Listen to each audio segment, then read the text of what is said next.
बिस्मिल्लाहिर्रहमानिर्रहीम, अस्सलाम वालेकुम। मैं शाहिद सकलैन हूँ। आप मुझे मेरे यूट्यूब चैनल फेसबुक पेज पे देख रहे हैं। आज 10 जनवरी है और हफ्ते का दिन है। बात करेंगे ओवरसीज़ पाकिस्तानीज़ के हवाले से और ऐसे ही ओवरसीज़ पाकिस्तानी की आपको स्टोरी सुनाएंगे जो कि अमेरिका गया। अमेरिका में तकरीबन उसने 35 साल के करीब का अरसा गुजारा, लेकिन अचानक ही उसे डिपोर्ट कर दिया गया। ये कोई आम शख्सियत नहीं थी, बल्कि अमेरिका में वहाँ पे जिधर ये रह रहा था वहाँ पे एक रेस्टोरेंट जो है, बड़ा ही मशहूर रेस्टोरेंट है, उसका ये ओनर था। इसने वहीं पे अपने बच्चे वहाँ पे इसके साथ थे और सब कुछ वहीं पे था। बच्चे इसके नेशनल हैं यूएस के, और इसको डिपोर्ट कर दिया गया है और बाकायदा तौर पे जो है इसको बिठा दिया गया पाकिस्तान की फ़्लाइट पे, और अब ये पाकिस्तान पहुँच चुका है। ये सारा मामला था क्या, इनके साथ क्या हुआ, ये कब और कैसे अमेरिका गए और वहाँ पे क्या कुछ किया और वजह क्या बनी, ऐसी वजह जिसकी वजह से इसके बच्चों ने बाकायदा तौर पे वहाँ अपील भी की, लेकिन उनकी अपील मंजूर नहीं हुई।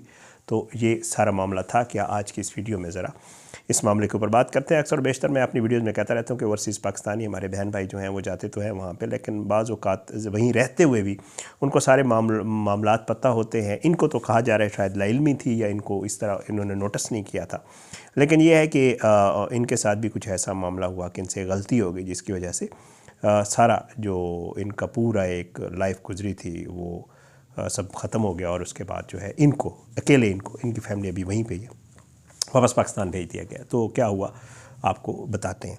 जनाब आसिफ साहब जो हैं, इनका नाम आसिफ अमीन चीमा है, और ये जो है चले गए जनाब अमेरिका, कहते हैं यहीं पे ही पाकिस्तान में था। और जैसे पुराने वक्तों में होता था कि जी लोगों ने बाहर जाना है, तो इन्होंने भी वही तरीका अपनाया और ये इल्लीगली जो है बताया जा रहा है कि तकरीबन 1989 में, अब आप ख़ुद सोचें कितना अरसा हो गया, 1989 में आसिफ चीमा साहब जो है ये चले गए अमेरिका। और अमेरिका जाकर इन्होंने मेहनत मजदूरी की और ये वहाँ पे रहते रहे, और अब तक जुमेरात तक ये वहीं पे थे। तो जनाब वहाँ पे इन्होंने बच्चे इनके गए, बच्चे इनके सेटल हो गए। आपको पता है पुराने जैसे एक सीन था कि अगर आपके बच्चे वहाँ पे पैदा होते थे तो बच्चे नेशनल हो जाते थे। इनके बच्चे वहाँ पे पैदा हुए, इनके बच्चे यूएस के नेशनल हैं। इन्होंने वहाँ पे अपना काम कारोबार सब कुछ किया। इनके पास इवन बताया ये जा रहा है कि बाकायदा तौर पे वर्क परमिट मौजूद था यूएस का।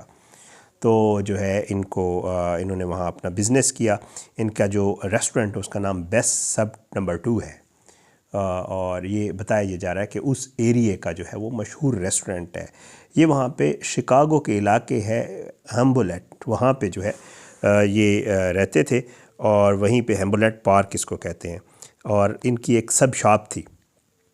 बहरहाल जी इनके साथ ये हुआ कि वहाँ पे ये रह रहे थे, तो अचानक हुआ कुछ यूँ कि जी इनको ये बताया गया कि ये जब गए थे 1989 में, अब उनके मैं वकील की भी बात सुन रहा था जो इनका अटार्नी है, तो वो ये बता रहे थे कि जी 1989 में ये इल्लीगल पहुँचे, और 1990 में यानी 1990 में तकरीबन इनको वहाँ पर जो है वो एक डिपोर्टेशन आर्डर जारी किया गया।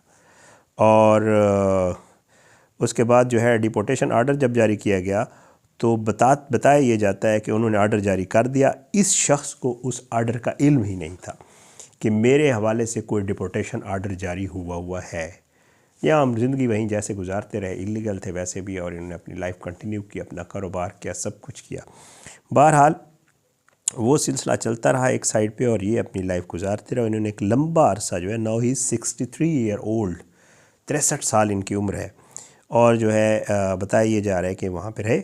और उसके बाद वो वाला प्रोसेस जब चला तो इनको जो है, क्योंकि इनका नाम वगैरह वो सारी चीज़ें आपको पता है आ जाती हैं रिकॉर्ड में, तो बताया ये जाता है कि इनको सितंबर 2025 में अमेरिकी इमिग्रेशन हुकाम ने गिरफ़्तार किया था। आपको याद होगा जब ये ट्रंप वाली हुकूमत आई थी और इमिग्रेंट्स के हवाले से बहुत ज़्यादा बातचीत हो रही थी, हमने भी बहुत आपको इसके हवाले से वीडियोस भी मैंने की और बहुत कुछ बताया भी कि बहुत ज़्यादा रेड्स हो रहे हैं, बहुत ज़्यादा मामलात हो रहे हैं, रेस्टोरेंट्स के ऊपर रेड्स हो रहे हैं, गैराज में हो रहे हैं, वर्कशॉप्स के ऊपर हो रहे हैं, ऐसी जगहों पे रेड्स हो रहे हैं जहाँ पे ज़्यादा चांसेस होते हैं कि इमिग्रेंट्स जो है उनको रखा जाता है या उनसे काम करवाया जाता है। तो ऐसे मामलात के ऊपर तो इनका रेस्टोरेंट भी ज़ाहिर बात है रेस्टोरेंट था, तो किसी भी सिलसिले में उन्होंने जब चेक किया, रिकॉर्ड चेक किया, तो रिकॉर्ड में आ गया कि इनका 1990 में डिपोर्टेशन आर्डर जो है वो जारी किया गया था और वो जो है इन्होंने उसके ऊपर कोई अमल नहीं हुआ था और ये अभी तक इन्होंने यूएस में स्टे किया हुआ है। तकरीबन 35 ईयर्स इनको हो गए हैं यहाँ पे। बहरहाल जिनको सितंबर में गिरफ़्तार कर लिया गया था और इनकी डिपोर्टेशन का प्रोसेस जो है वो शुरू कर दिया गया था, लेकिन इनको सितंबर में गिरफ़्तारी हुई और दिसंबर में जो अमरीकी हुकाम थे उनको जो है ओहेर एयरपोर्ट से वो इनको जो है डिपोर्ट कर रहे थे, लेकिन जो ही इनको डिपोर्ट करने लगे तो इनकी तबीयत जो है वो अचानक ख़राब हो गई थी और आर्जी तौर पर जो है इनकी जो डिपोर्टेशन का प्रोसेस था वो रोक दिया गया था और बाद में जो है इनके वहाँ पे जो है स्टे ऑफ रिमूवल की दरख्वास्त दे दी गई थी इसकी फ़ैमिली की तरफ से कि जी जो है इनका जो वापसी है मुल्क बदरी है वो रोक दी जाए, इनकी तबीयत ठीक नहीं है। और आर्जी तौर पर इनकी उस वक्त रोकी गई, लेकिन बाद में अपील कोर्ट ने इनकी जो स्टे ऑफ रिमूवल की दरख्वास्त थी वो जो है मुस्तरद कर दी थी और कोर्ट ने कहा था नहीं जी इनको डिपोर्ट कर दिया जाए। बहरहाल अहल खाना ने जो है ये इसमें इल्ज़ाम लगाया था कि इनको जब हिरासत में रखा गया है तो उस वक्त इनको अद्वियात नहीं मिली, इस वजह से जब इनको डिपोर्ट किया गया था तो इंसानी हकूक़ वहाँ पे ये चीज़ें बड़ी मैटर करती हैं। हमारे मुल्क तो खैर बहुत ही काम और है, लेकिन वहाँ पे ये है कि जी क्योंकि इनके इंसानी हकूक़ पूरे नहीं हुए, इनको दवाइयाँ मिलनी चाहिए थी जो नहीं मिली, तो उन्होंने इसको बेस बनाकर कहा कि जी इनकी डिपोर्टेशन रोकी जाए। लेकिन बहरहाल उन्होंने इल्ज़ाम लगाया कि इनको अद्वियात वगैरह नहीं दी गई, जिसे महकमा होमलैंड सिक्योरिटी ने मुस्तरद करते हुए कहा कि चीमा साहब जो हैं उनको मुकम्मल तिबी सहूलियात जो है वो फ़राहम की गई थी, इसलिए इनकी डिपोर्टेशन जो है वो करनी होगी, रुकेगी नहीं। बहरहाल जैसे मैं आपको पहले अर्ज़ कर चुका हूँ कि 63 साला जो आसिफ अमीन चीमा है उनको जुमेरात की शाम जो है एक फ़्लाइट के ज़रिए जो है वो पाकिस्तान भेजा गया। अब वो पाकिस्तान में हैं और ये दहाइयों से जैसे मैं आपको बता रहा हूँ कि शिकागो में मुकीम थे, जहाँ उन्होंने ख़ानदान बसाया और बेस्ट सब नंबर 2 के नाम से एक रेस्टोरेंट बनाया और वो रेस्टोरेंट वहाँ का मशहूर रेस्टोरेंट है। और इनकी बेटियों ने मुल्क बर्दरी रोकने की आखिर कोशिश की, ताहम जो है वो कामयाब नहीं हो सकी। ये एक पाकिस्तानी भाई थे, ओवरसीज़ पाकिस्तानी थे, इनके साथ ये सारा कुछ हुआ, लेकिन मामला वही है कि ज़ाहिर है गए इलीगल थे और इलीगल गए तो फिर उसके बाद डिपोर्टेशन आर्डर के ऊपर अमल दरामद ना होने की वजह से अब आप खुद सोचें कि गलती है ना, ज़ाहिर है। इनको ये कहते हैं कि इनके अटार्नी ने कहा कि जी हमें इल्म ही नहीं था कि इनका डिपोर्टेशन आर्डर को जारी हुआ हुआ है और 1990s का हुआ है। बड़ी पुरानी बात, ज़ाहिर है इतने मामलात बंदा फिर उस तरह रखता ही नहीं है ना, उसको याद भी नहीं रहते या उनका ध्यान ही नहीं रखता, उनका ख्याल ही नहीं रखता। तो आप खुद सोचें उन ममालिक में कवानीन ऐसे हैं कि अगर आप इतना अरसा भी इन चीज़ों को नहीं वो चेक करते या इन चीज़ों पे अमल दरामद नहीं करते तो किसी वक्त आप पकड़ में आ सकते हैं। और आजकल वैसे इमिग्रेंट्स के हवाले से बहुत ज़्यादा सख्तियाँ हुई हैं, बहुत ज़्यादा उनको देखा जा रहा है, चेक किया जा रहा है, कोशिश की जा रही है। जो इलीगल इमिग्रेंट्स हैं उनको किसी भी तरीके से, चाहे उनके कारोबार हैं कुछ भी है, उनको फ़ौरन उठा के वहाँ से, चाहे यूके हो, यूएसए हो, जो भी मुल्क हो, वहाँ से उनको उठा के जो है वो कोशिश की जा रही है कि उनको वापस उनके मुल्क भेजा जाए। तो इसी सिलसिले की एक कड़ी जो है ये भी थी, जिसमें आसिफ अमीन चीमा साहब जो है उनको पकड़ा गया और उसके बाद उनको बाकायदा तौर पे डिपोर्ट कर दिया गया।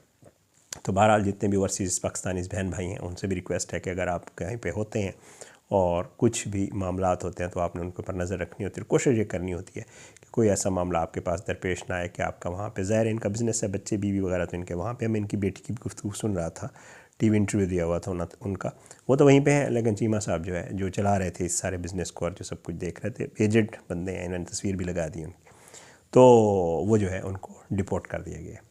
अफसोसनाक खबर। इंशाअल्लाह इस तरह के मज़ीद मामलात के ऊपर जो भी बात होगी आपसे ज़रूर गुफ्तगू होगी। अपनी दुआ में याद रखिएगा। अल्लाह हम सबको अपने ज़ुबान में रखे। अल्लाह मेरे जो ओवरसीज़ पाकिस्तानी बहन भाई हैं उनको अपनी ज़ुबान में रखे। अल्लाह हम सब पे अपना रहम करम करे। इजाज़त दें, इंशाअल्लाह अगली वीडियो में मुलाकात ज़रूर होगी, लेकिन बशर्ते ज़िंदगी। अपनी दुआ में याद रखिएगा। पाकिस्तान जिंदाबाद। अल्लाह हाफ़िज़।